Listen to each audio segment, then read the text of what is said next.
Hey everyone, this is an amazing episode that you're about to watch with trader Mike Huddie. It's a two-part series. We went on for a full hour. So you're in for a treat, and don't forget to stay tuned for the second part when it releases. Let's go. It was like my last 6 months of college, right? Okay. And it was like, if I don't get this right now, right here, I'm not gonna be a day trader. I have to go get that 9-to-5 job that I'm dreading. I have to go be a barista at Starbucks. Like, that's not what I'm built for. I want millions. Welcome back everybody to Be the Trader. Today we have an awesome episode. If you've been following the show, you know we've been doing it on the road, meeting tons of traders. And today I brought Mike Huddie, or I should say he brought me into his place.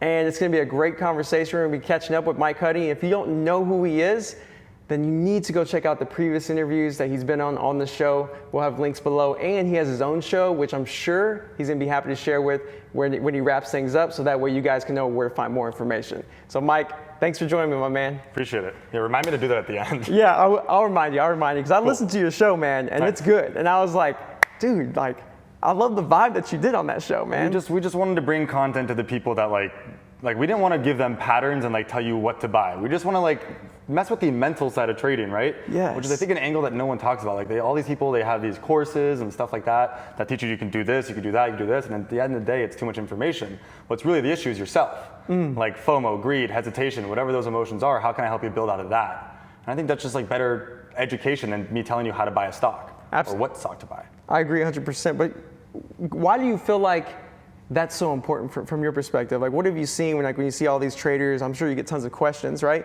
And they're always thinking it is the setup, or is this? Can you elaborate on why it's really not? Well, this is what I tell everyone. I could teach a fourth grader chart patterns. And the fourth grader would know, like, this is a breakout, buy it over the breakout and risk the support. A fourth grader can do that, right? But what a fourth grader can't do is size in responsibly and then manage the position. Are you down? Are you up? Like, are you uncomfortable? Are you respecting your loss? Are you getting out before that because you don't feel good about whatever's going on? Like, that's, I think, the part that makes trading hard. It's literally in your head. Because the patterns, like, it's not, the stock market isn't against you. The stock market isn't built to make you lose. Yourself is what's making you lose. Because the patterns work. I trade the same patterns I've traded for 6 years, and all the other people I know trade the same patterns, and they work. But why can't 90% of people be successful? So why is it that, like, if we know they work, and it's just us beating ourselves? Is that what you're just constantly saying? Like, we're just constantly making ourselves Well, I can lose? tell you right now, like, I used to buy breakouts all the time. Yeah. And it would dip below the breakout level, and I would sell. Because Right. I don't want to lose, right? Like, this fear of losing, right? That's a huge topic that Ratani used to always have to embed into me. He's like, Huddie, like, you have to be okay with losing. And you have to be okay with losing money. You have to be okay being down 10% and saying, hey, the trade's not over. Like, it can build support. It can do a lot of things throughout the whole day. Like, stick to the risk and allow the setup to actually construct and be something that might be meaningful, right? But I feel like so much in the beginning when people are starting out, you buy a breakout, it dips 5-10 cents, and you want to be out because you're down money. You don't want to lose as much money as you plan to lose, right? So like, that's you against yourself, because like that setup could still work, but you took yourself out of the confines that would create a good situation. Like you changed your plan mid-trade, and for that reason, now that it is breaking out and gapping up 100%, you're not involved, like you took a meaningless loss. Right, and you hit on a couple of things. One of those things was when you started saying that people will cut it because it's going a little bit against them, it makes me think of a couple of sayings that we always hear, right? There's some sayings of like, you know, if you take profits, you'll be okay. Like, just take profits, or always cut losses quickly, or I hate both those sayings. Or the other word, I hate both of those. Right? Or the other saying is what's the other saying? Like, you can't go broke taking a profit. Like all these sayings, and I get like there's maybe some value in each one, but it's all about like the context, right? Right. So can you explain, and maybe because you said you hate some of those things, why is that, and maybe that can shed some light on why people are like getting shaken now, like, well, they told me to cut losses when I'm wrong. You have to remember those three statements. I'm gonna reiterate my same point before. Okay. So let's say like I'm short selling a stock, right? Overextended gap down, first red day, right? Yep. I tell everyone I like to risk green red. And then the most common question I get is like, what about high of day? And I'm like, bro, is that green red? Like, okay, it breaks the highs. It's still red on the day. Like, it's still a first red day until it goes green. Yeah. If it's green on the day, it's a first green day, or it's a green day. Like, it's not red anymore, right? Like, stop overthinking it. Stop like watching the intraday action and like trying to like plan. Like, there are moments to do that. I'm not saying that's wrong, but like when you're a beginner, like take it for face value. Like, the odds are that the stock stays red on a first red day and has selling pressure. So don't change your risk to some meaningful area in the chart because it's going against you, or because you want to preserve the profits that you do have and lock in a gain. Right, all that fun stuff. Absolutely. Like, if you're cutting your winners too short, if you're cutting your winners just to lock in profit, you're just literally wallet padding for your next 3 losses, right? Your next 3 losses, you're back to red. If you actually let the trade play out and you maximize your profit potential, you maximize your risk reward, and you have reasonable expectations, then you just pay for 10 more trades, right? You get that 1 for 10 risk reward. Instead, if you go for 1 for 1 trades or 1 for 0.5 or whatever it is, your next trade wipes you out. And then your next trade, you're down. And then the next trade, you're unconfident. And the next trade, you're unhesitant. And then you make another good trade, but you're still down 50% because you took profits just to make money because someone said, profits are good and losses are bad. That's not true.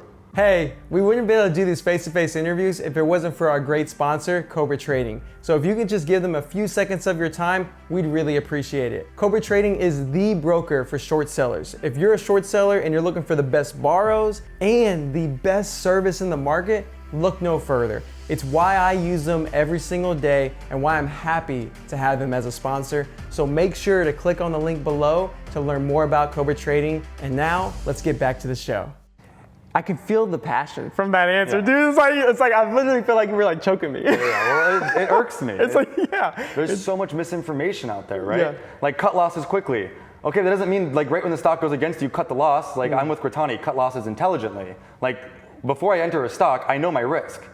So oftentimes I put a stop loss where my risk is because I know I have a tendency, I said it about a minute ago, I had a tendency to sell before my risk was broken.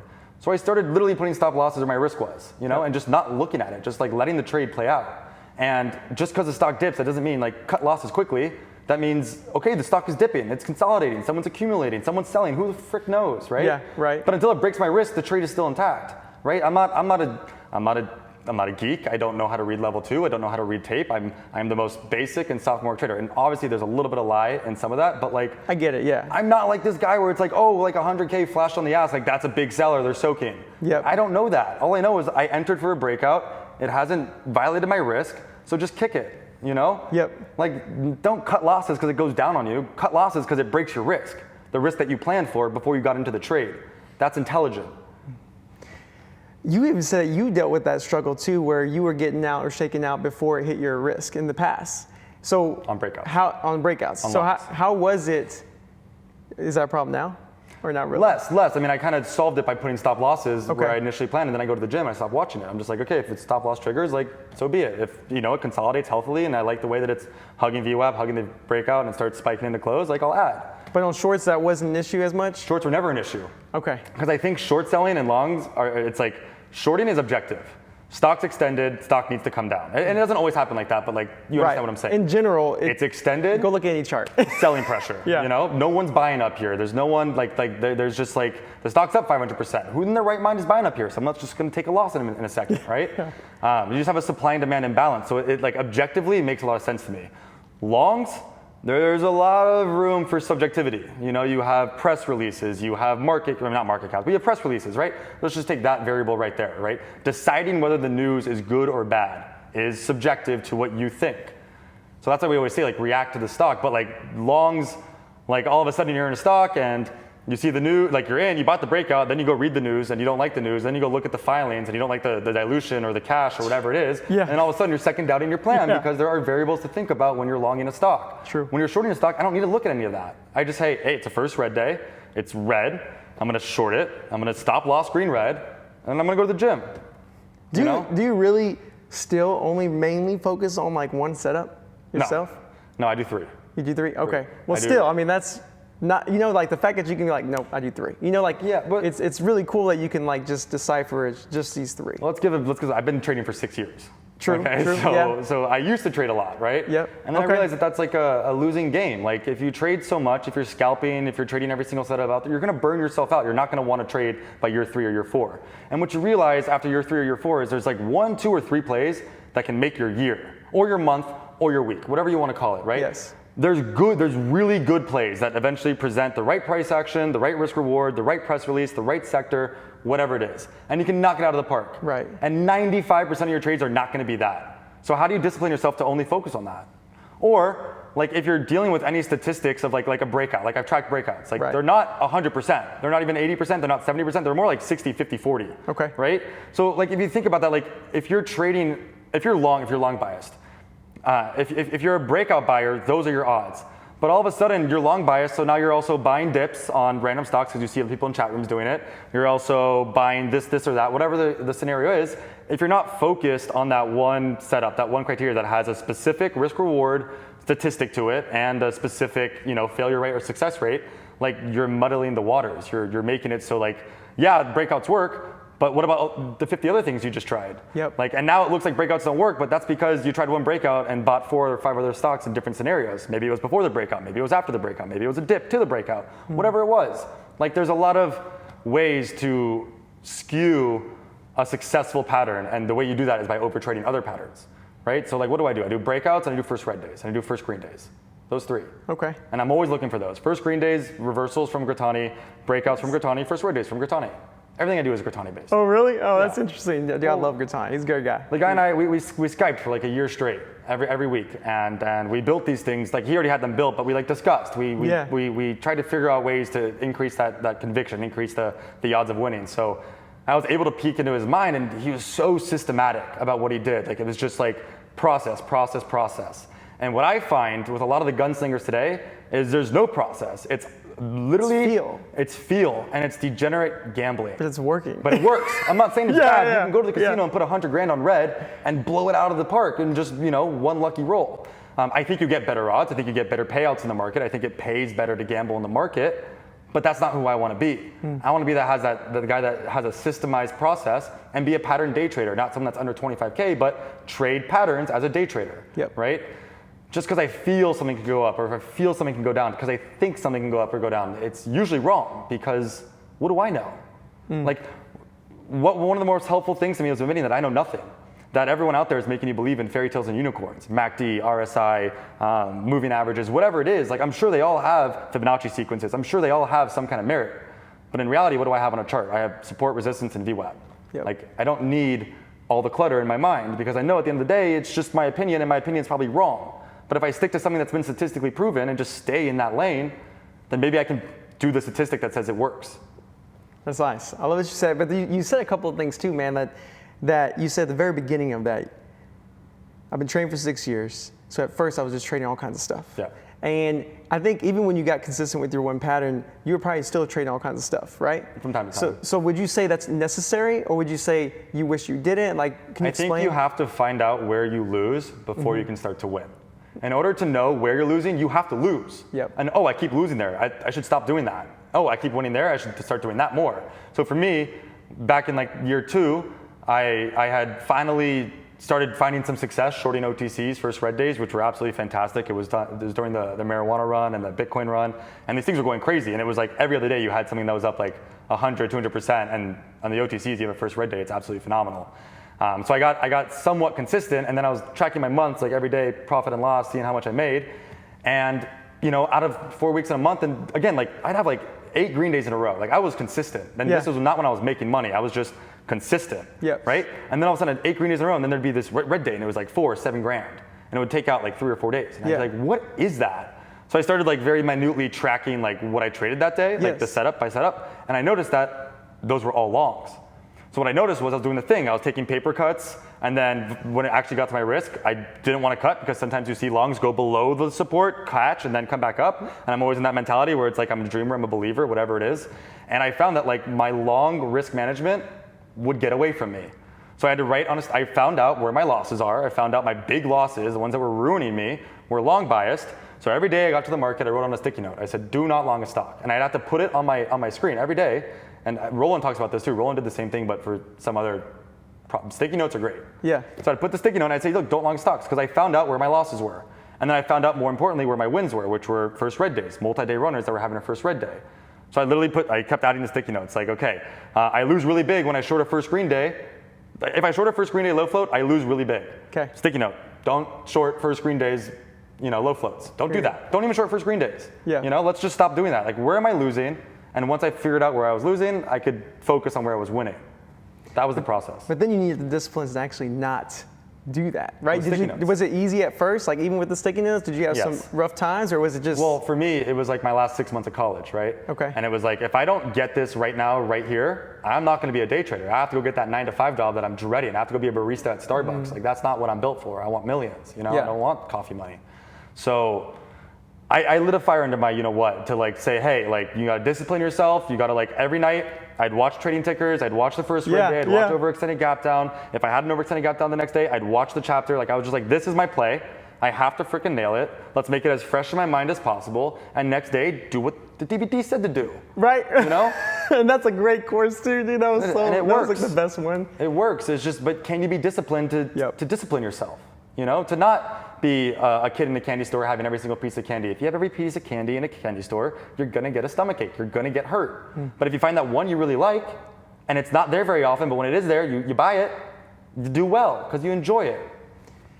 So are you saying that nowadays, or even in the early stage, you would, I'm guessing like you would have days that you didn't trade. I'm guessing, right? There had to be. If you're only trading just like the overextended gap down or first red day pattern, like there had to be days, or you were still trading just, if you were still trading, did you just trade extra small or just, you know what I'm saying? Like, I hate that. I hate when people go, oh, like I bought this stock, but don't worry, it's only $100 risk. Yeah. I'm like, dude, that is dumb. Okay. That is like straight, like I don't care for that kind of trade. It's not gonna make you rich. It's not gonna build your account. It's not gonna move the needle. Nothing good is gonna come of it. You're just gonna maybe be right or lose $100, which is like that tendency is not good as a trader. Like again, systematic pattern trading, right?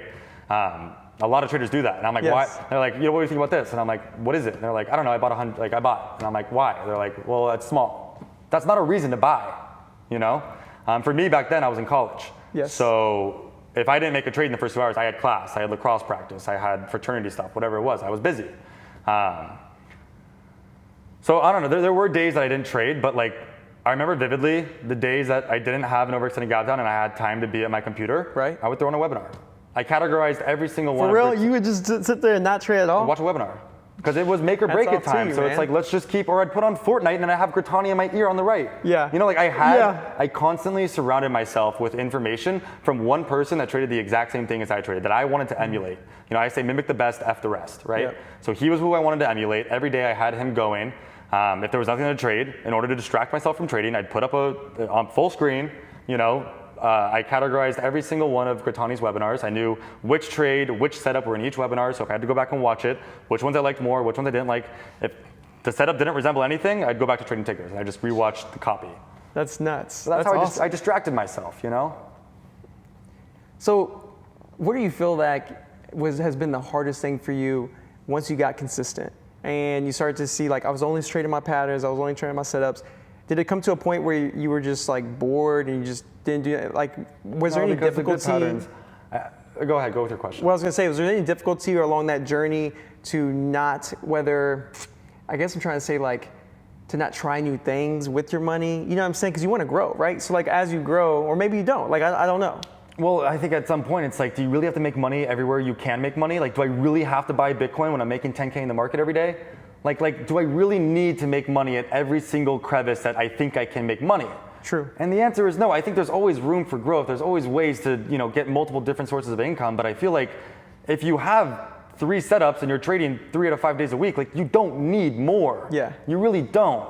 If you want more because you're bored, fine. But like, I think that only builds to distract you. And like I'd rather live my life. I'd rather not work. I'd rather, you know, trade 3 days a week and have 2 days to go surf, to go golf, to go bowling. I don't care what I do, you know, but I have that ability and I know that when my setup's there, I can make anywhere from 1 to 50K in a day. That's what I've done. So you know? What is a day, like a normal week like for you since you're very selective? Like is it every day you're trading? Is it once, just give us a perspective. I show up every day. You know, I want to keep a pulse on the market. I want to feel how things are moving. I want to see what's hot. If I see DWAC spiking to 180, I want to know that a SPAC just went to 180 and I want to look at SPACs. Like I need that pulse on the market to know what's moving, why things are moving, what's working, what's not working. So I show up every day to do that. But like by pre-market, usually I know if I have a trade.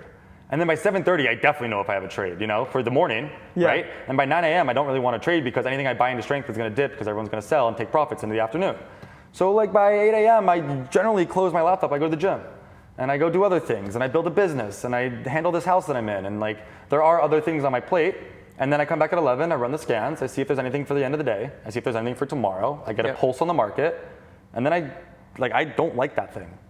I don't like trading. The reason I do it is because it makes me so much money. And it is fun, like, from time to time. But like good trading, I don't think is fun. It's very selective. It's very process-based, right? So you're saying, like, you would sit back and wait for that setup and then make all your money in maybe 1 day, 2 days, 2 trades for the month. Is that pretty much your goal, is it ultimately?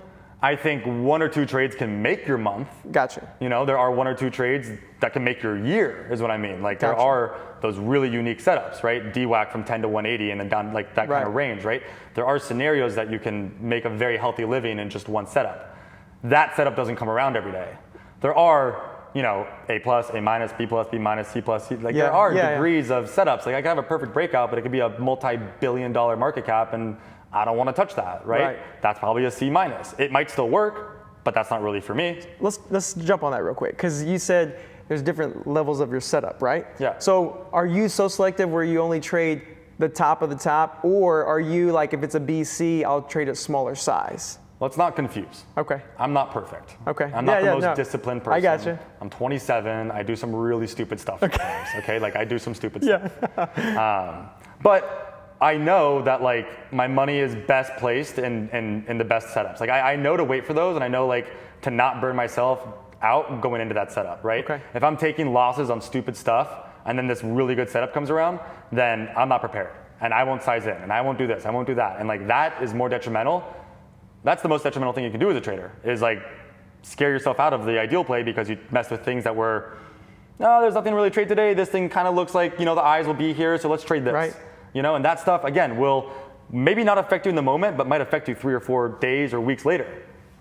So when you're in your, let's say your setup, right? You're in a trade and you have your plan. Okay. And are you more of a trader who thinks more structural based, adjusting your risk over time? Are you sticking to a risk at one point till the trade is over, or are you someone who does like a trailing stop? Like, what are you thinking when it comes to like your risk adjustment to maintain? It's generally one shot, one kill. So like, I have an area that I want to get into where I know it's good risk reward. I have my risk already mapped out, and I'm taking a short, I'm taking a long right there, right?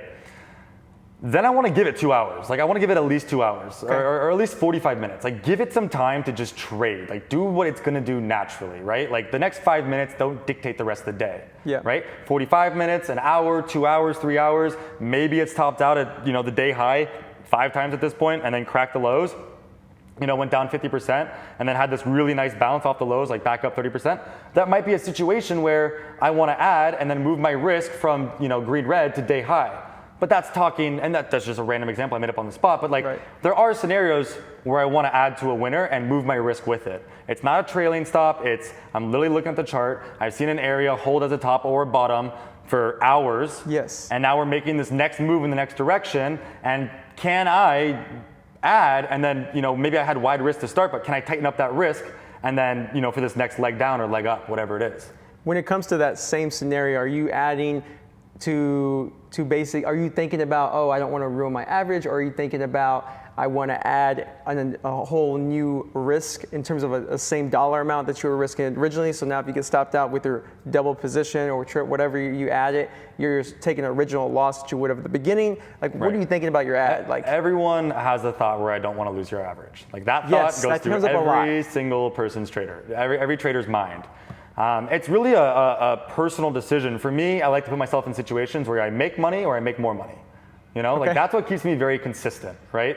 So once I have my, like, there's always what you just diagrammed is a situation I always, you know, especially like buying breakouts, I always run into this where it's like, okay, I bought the breakout, it's consolidated really nicely above the breakout, it's going sideways, I feel like someone's accumulating, it's gonna go higher. Okay, I have this new risk, right? I started out here, now it's here. Right. So I have an option, I have unrealized profits. So what do I want to do with these unrealized profits? Do I want to finagle them into a situation where I take all the unrealized profits and make it so I still lose that same dollar amount if it breaks, which means I'm gonna have a huge size. Right. That's a situation where you can have like $100-something thousand in a stock and still only lose $1,000.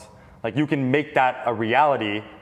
You gotta be very meticulous. It's not really easy to do that. But that can be a reality where you have so much size in a stock and it's actually working, and like, you have very little risk. And that takes, you know, having not an early position, but you bought the breakout or whatever it is. I'm just using random examples. Sure. It consolidates in a way that you like. It's time to add and move your risk up. Well, you have the option to take all of your unrealized profits and turn that all into a loss. You have an option of getting your entry to where that loss is and breaking even. You have an option of, you know, adding another, let's say you had 1K risk and you're up 3K. Well, you can add another 1K risk and still make 2K on the trade.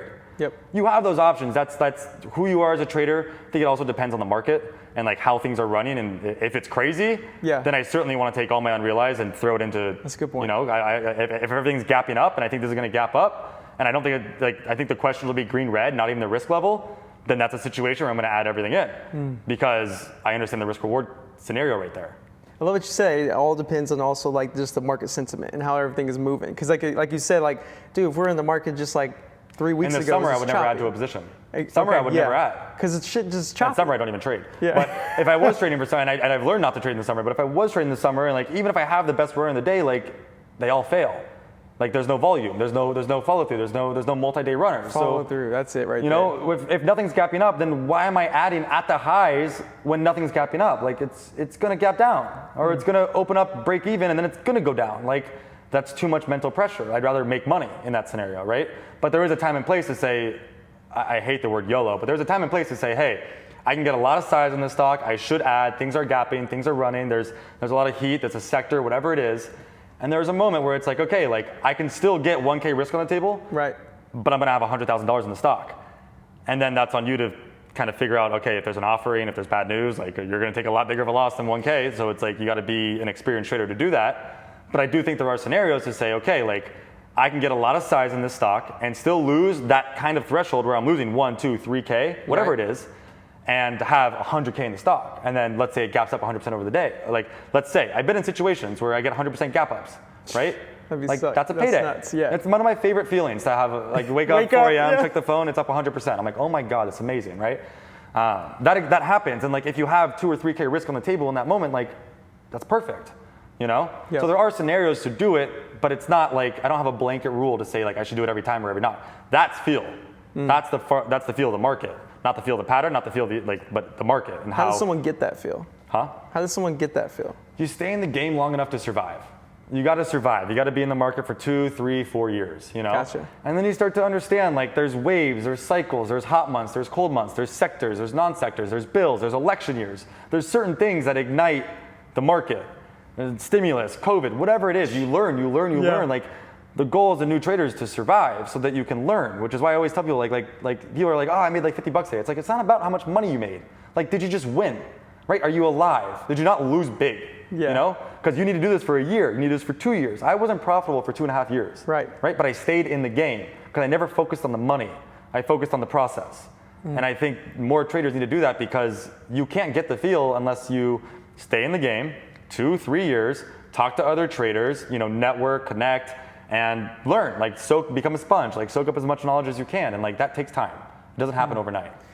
Were there times where you have your setup, because you said you don't trade summer at all, or you try to stay away from summer? I go to Europe and I forget my laptop at home. Yeah, so you do that because I'm guessing that there was a time where you were trading and it was your setup, but it just wasn't working or it was frustrating. So I want to ask you this then, because there's a lot of traders, even including me, where we're like trading, our subs are doing well, and then all of a sudden summer comes and we're just losing on our setups that we don't really win on.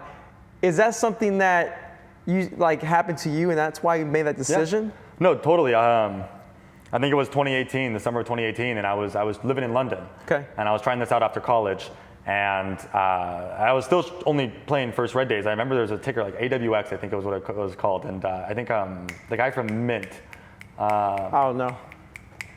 He was a Guy. Okay, that's fine. Not Guy Fieri, Guy Gentile. Thank you. Yeah. So he was running this thing on AWX. He like bought the float, right? And it went from like 3 to like 8, and then like I started shorting at 8, and then the next day it opened up at 36 or something stupid like that.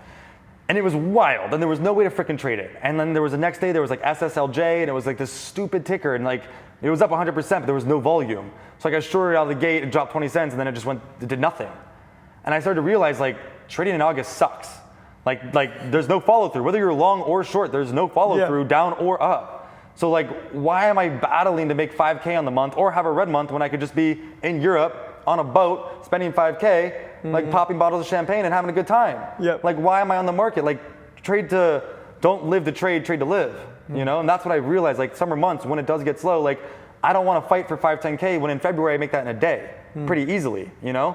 So why sit there for the whole month? And either like August, in my 6 years of trading, I have 5 red Augusts. 5. That's usually my only red month of the year. And like, it has nothing to do with, maybe it has something to do with me, but I think it has more to do with the market and the Because you're trading the same pattern. same pattern. But I just can't be consistent in August, and July is not much better, you know? So I was like, instead of fighting to put some money in my pocket, which I already have a lot of it, like why not just take out 15 grand, which I'll probably lose, you know, anyways. Why not just take it out, again, buy a boat, pop a bottle of champagne, and chill in the Mediterranean Sea, right? Like that's what I think the beautiful thing about trading is. Like, can you get to that level where it's like, you know it's not there. You know, like okay, July and August, I'm sure there's a lot of swing trades. Like I know like some people were in some OTCs, they'd buy them, they'd hold them for 2 weeks, they'd be up 150%. Like there is a way to do it, and I'd rather do that than day trade. Like what I'm saying is day trading in August is like pointless. You know, the random one that pops up, you know, 36, there's one, and you can't even trade it. And then you take a loss. Like I remember taking that loss in London like it was yesterday. And at the time it was big, I lost 5K. And I was like, dude, this freaking sucks. And like I just walked outside and I was like, now what?